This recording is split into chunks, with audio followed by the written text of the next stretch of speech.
ব্রিটেনে গৃহস্থালির গ্যাস বিদ্যুতের বার্ষিক বিলের নতুন সর্বোচ্চ সীমা বেঁধে দিয়েছে অফজেম। অফজেম হলো সরকারের জ্বালানি খাতের তদারকি ও নিয়ন্ত্রক সংস্থা। যারা ডাইরেক্ট ডেবিটে বিল পরিশোধ করেন, অক্টোবর মাস থেকে সেসব বাসাবাড়ির গড় বিল হবে ১৯২৩ পাউন্ড।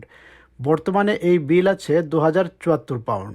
অর্থাৎ চলতি বছরের শেষ ৩ মাস বার্ষিক ১৯২৩ পাউন্ড হিসেবে যা বিল আসে তাই দেবেন গ্রাহকরা। তবে এনার্জি বিল ধীরে ধীরে কমলেও ২০২১ সালের তুলনায় এখনও অনেক বেশি। তখন বাসাবাড়ির গড় বার্ষিক বিল ছিল ১২৭৭ pound. So a year and a half ago, people were paying around £1,200 a year for their bills, but then gas per unit in the market was about 50% of the sort of prices we're seeing this winter, and that's why prices still remain high. কিন্তু আগের পর্যায়ে না গেলেও বিল কিছুটা কমার খবরেও স্বস্তি প্রকাশ করেছেন অনেকে। But I would say probably because we've had quite a hot spring and summer, haven't we? So I think that's helped. We've not needed to have the heating on because I know there is like a few of our friends who are really struggling to pay their electric and gas.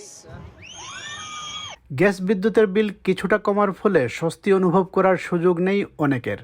তাই নিজ নিজ পরিস্থিতি বিবেচনায় পরিবারের আর্থিক ব্যবস্থাপনার কাজ এক এক পরিবারে এক এক রকম। ওয়ারিংটনের এই থিম পার্কে বেড়াতে আসা লিভারপুলের বাসিন্দা টমাস ও জেনি প্রিপেইমেন্ট মিটার ব্যবহার করেন। এনার্জি খরচ কমাতে শীত মৌসুমের আগেই তাঁরা ৮০০ পাউন্ড ব্যয় করেছেন ঘরের ইনসুলেশন করার কাজে। কিন্তু সব কিছুর খরচ বেড়ে যাওয়ায় ইনসুলেশন করেও তাঁরা এনার্জি খরচ বাঁচানোর সেই সুফল অনুভব করবেন বলে আশা করছেন না। We're planning ahead or trying to, but with the mortgage and the energy bills and the cost of living going up, it's going to be sort of quite tight for us. এবছর সরকারের পক্ষ থেকে energy বিলে মাসিক ৬৬ পাউন্ডের ভর্তুকি আর দেয়া হবে না। এর ফলে এবছর বিল কিছুটা কমলেও গত বছরের মতোই একই রকম চাপ অনুভব করবেন সাধারণ মানুষ। We are really concerned about that. We know that single parents are already very worried. They are using credit to pay for basics like food.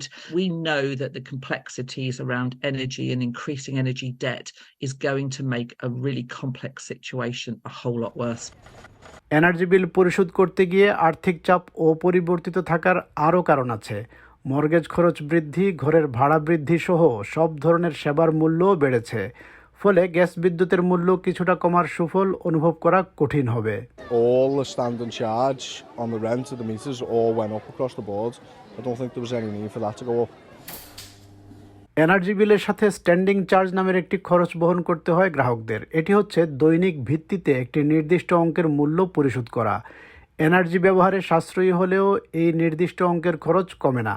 এই স্ট্যান্ডিং চার্জ নিয়েও অনেক গ্রাহকের অভিযোগ আছে। কিন্তু এনার্জি বিষয়ক নিয়ন্ত্রক সংস্থা অফজেম বলছে স্ট্যান্ডিং চার্জের বিষয়টি ন্যায্য। We've looked in the past at moving those standing charges into the price per unit, but the problem we have is that you create really big, both winners, but also really big losers. So if you're a poor family that has high energy needs, so for example, someone who's elderly that needs the heating on sort of 24 hours a day, or families with disabled children, if we were to do that, your bills become higher and you become significantly worse off. কিন্তু কম energy ব্যবহার করেও বেশি ব্যবহারকারীদের সমান standing charge দেয়াকে অন্যায় মনে করে energy বিষয়ক চ্যারিটি সংস্থাগুলো। তারা বলছে যারা কষ্ট করে এনার্জি কম ব্যবহার করছে তাদের কাছ থেকে একই হারে স্ট্যান্ডিং চার্জ নেওয়া ঠিক নয়। Because we've removed the energy bill support scheme of £400 and because the standing charge is higher this winter, households which have lower than average consumption of energy will be seeing their bills rise, and that's more often lower income households, that's more often renters who live in flats. সরকার বলছে অর্থনৈতিক কারণ সহ নানা ব্যক্তিগত কারণে যারা কষ্টে আছেন তাদের জন্য সরকারের সহায়তা অব্যাহত আছে। Pensioners are receiving an extra £300 this winter alongside their winter fuel payment, and everyone on universal credit is receiving £900 in direct cost of living support. The government's response is staggeringly complacent. Labour would bring in a proper windfall tax to raise resources to help tackle this cost of living crisis. জানুয়ারি মাসে এনার্জির মূল্য পুনঃনির্ধারণ করবে অফজেম। তখন আবারও মূল্য বৃদ্ধির সম্ভাবনা রয়েছে বলে মনে করছেন বিশ্লেষকেরা। everyone last year was getting that £400 spread over 6 months help from the government. That's now stopped. So with rents, mortgages, food all going up as well, I think you could see as much, if not more, walking out the door in terms of bills as you did last year. The cap as well, remember, is for average use. So if you use more, you pay more. Important to be energy smart, to try and cut down if you can. Charities, though, very worried that millions of people are already in arrears or having to borrow credit cards or loans in order to pay this essential bill. I should say 3 million households will still get support from the government in the winter home discount. If you are struggling, it's so important to contact your supplier to discuss your options. All this, of course, driven by the global gas prices. They're unlikely to come down anytime soon, so difficult to predict too far into the future, but experts say this level could be where we are for about the next decade.